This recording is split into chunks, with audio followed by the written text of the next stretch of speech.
Ya, Assalamualaikum warahmatullahi wabarakatuh. Waalaikumsalam Waalaikumsalam. warahmatullahi wabarakatuh. Ya, terima kasih Bapak dan Ibu yang masih bersedia untuk menerima materi ya, meskipun waktunya sudah malam, mudah-mudahan masih diterima dengan baik ya. Ya, pertemuan yang lalu kita sudah membahas konsep modul ajar ya, dan komponen modul ajar. Jadi dua ya yang sudah kita bahas, konsepnya dan komponennya. Sekarang masuk ke prinsip penyusunan dan prosedur penyusunan modul ajar. Ya, mungkin bisa diperhatikan di sini ada hal-hal yang harus diperhitungkan pada tahapan ini adalah ada beberapa, ada 5 ya. Dalam penyusunan modul ajar itu ada yang harus diperhatikan, ada 1 karakteristik, kompetensi dan minat peserta didik di setiap fase. Jadi karakteristik setiap fase ya udah kita ketahui, kita berbeda-beda ya Pak. A, B, C, D, E ya. Nah seperti itu.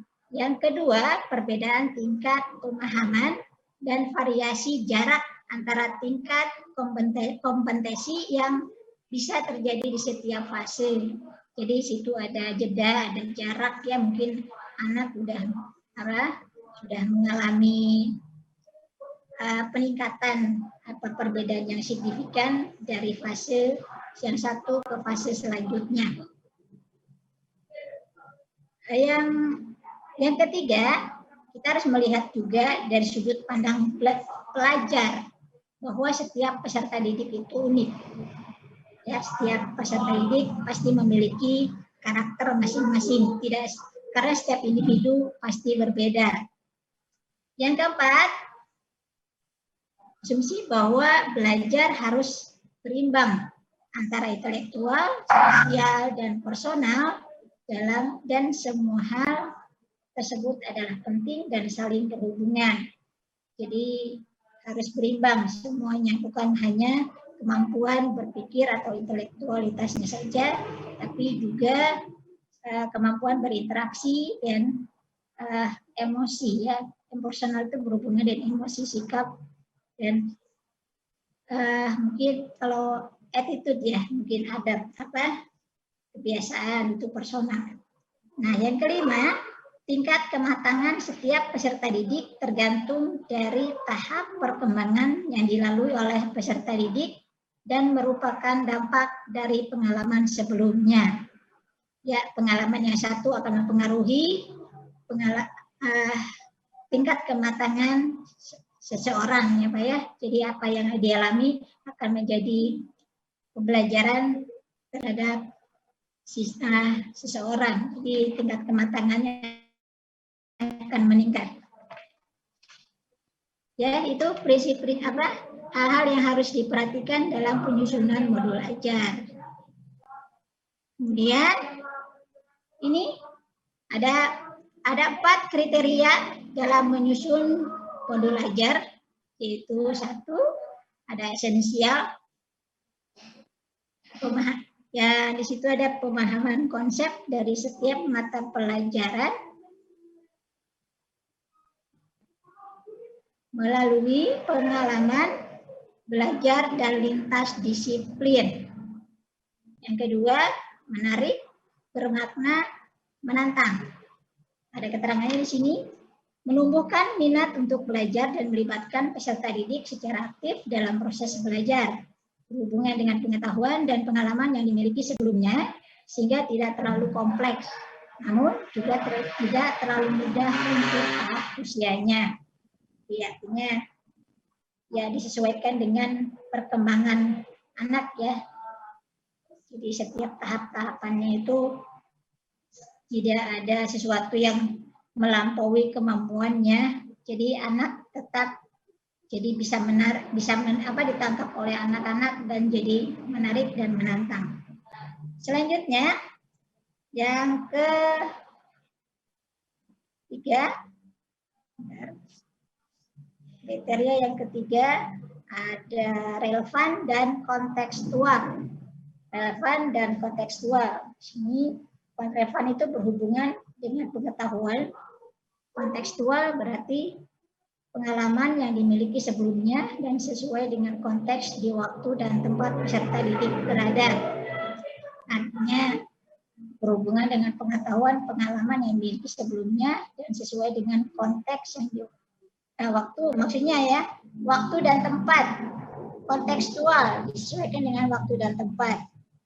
Kalau waktu sudah ya mungkin bisa dikondisikan, kalau waktunya pagi itu bagaimana, kalau siang bagaimana, kalau sore bagaimana proses pembelajarannya. Dan begitu juga dengan tempat. Kalau sudah suntuk pagi sore mungkin tempatnya bisa di tempat yang terbuka supaya anak lebih pemandangannya lebih luas. Nah, itu. Yang keempat, kriteria yang keempat adalah berkesinambungan, yaitu kaitan antara alur kegiatan pembelajaran yang sesuai dengan fase belajar peserta didik. Ya, artinya bisa. Ya, itu Bapak untuk penyusunan modul ajar, prinsip-prinsipnya ada 4. Mungkin ada yang mau menambahkan menanggapi maksudnya. Ibu Ayu, Bu Yuni, dan Pak Ansor. Sebelum saya lanjutkan ke prosedur penyusunan.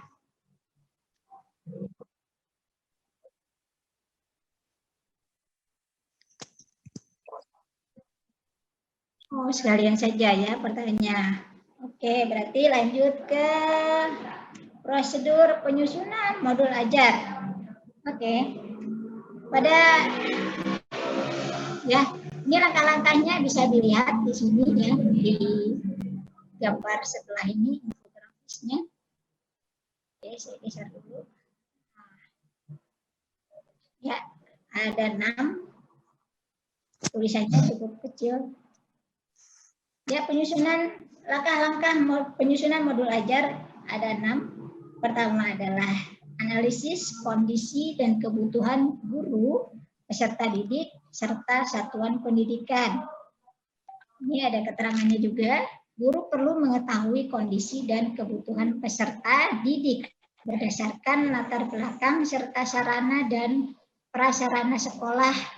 Pengembangan modul ajar disesuaikan dengan kemampuan dan kreativitas guru.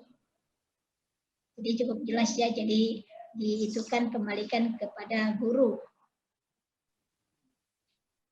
Langkah yang kedua adalah mengidentifikasi dan tentukan dimensi profil pelajar Pancasila. Identifikasi dimensi ya, kalau dimensi itu yang 4 itu ya, saya mulai dari menyimak, membaca, berbicara, dan menulis. Tentukan dari keempat itu salah satunya ya. Kemudian langkah ketiga, tentukan alur tujuan pembelajaran yang akan dikembangkan menjadi modul ajar. Ada penjelasannya di sini. Guru dapat memilih ATP hasil pengembangan sekolah atau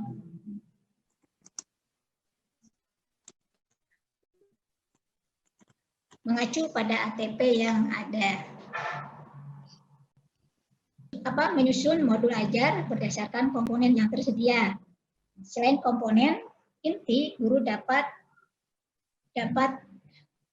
memilih komponen sesuai dengan kebutuhan pembelajaran. Nah, setelah disusun modul ajar, barulah masuk ke langkah kelima, yaitu pelaksanaan pembelajaran. Dalam pelaksanaan pembelajaran ini, guru melakukan kegiatan pembelajaran sesuai dengan modul ajar yang telah disusun. Lalu langkah kelima adalah yang keenam, langkah terakhir adalah evaluasi dan tindak lanjut. Setelah melakukan penilaian pembelajaran, guru mengevaluasi efektivitas modul ajar, dan tindak lanjut untuk pembelajaran berikutnya. Demikian Bapak Ibu yang bisa saya sampaikan mengenai prinsip penyusunan modul ajar dan langkah-langkah penyusunan modul ajar. Jika ada yang ingin menanggapi, silahkan.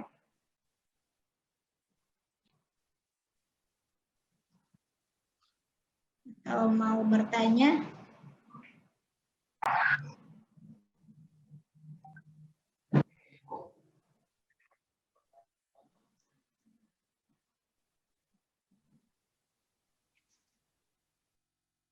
Ya, silakan Pak.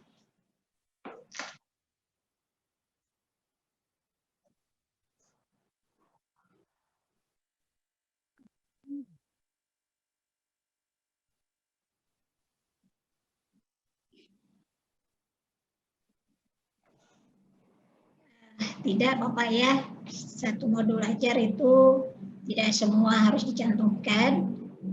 Minimal ada 3 atau 4 ya, biasanya yang itu 4 profil belajar Pancasila, tidak harus semuanya. Mungkin ada di bagian modul belajar untuk materi yang lain bisa ya, jadi tidak semuanya harus tercapai dalam satu modul ajar. Kira-kira begitu, Pak.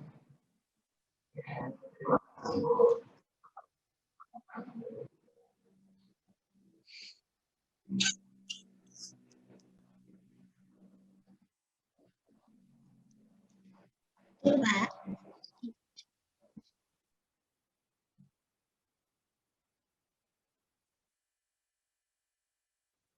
Nah, tepat sekali, Pak.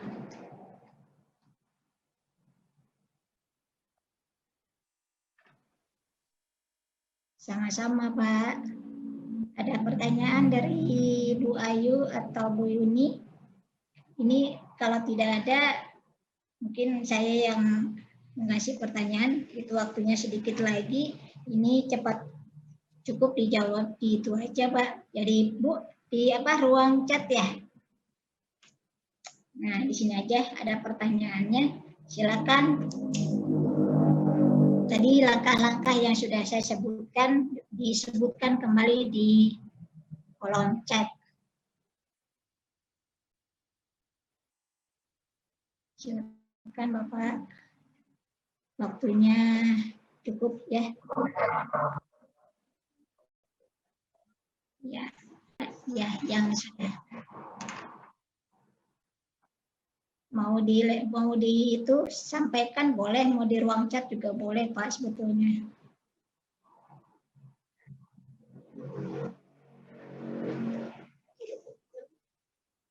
Ya, ada beberapa. Ya, itu sudah ada beberapa yang disebutkan semua, tapi mungkin tadi ada yang tumpang tindih ya antara tahapannya, langkah-langkahnya yang harusnya di yang kedua jadi keempat gitu ya. Mungkin Bu Ayu mau menyusun lagi lebih berurutan. Apa ya?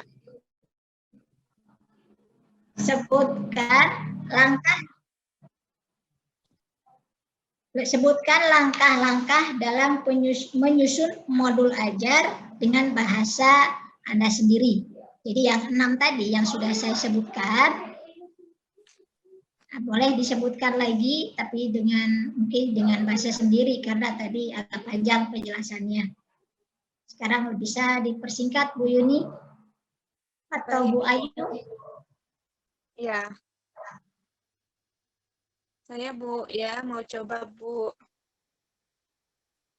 Prosedur penyusunan modul ajar yang pertama menganalisis kondisi dan kebutuhan pihak sekolah, baik itu guru, peserta didik, maupun satuan pendidikan. Yang kedua, mengidentifikasi dimensi profil pelajar Pancasila yang akan dimunculkan dalam modul ajar nanti. Kemudian yang ketiga adalah 4 menyusun modul ajar berdasarkan komponen yang sudah tersedia. Yang kelima, tinggal melaksanakan Bu, melaksanakan pembelajaran sesuai dengan yang sudah ada dalam modul ajar, dan terakhir mengevaluasi serta menindaklanjuti dari pelaksanaan modul ajar tadi. Begitu Ibu. Ya, benar sekali Ibu.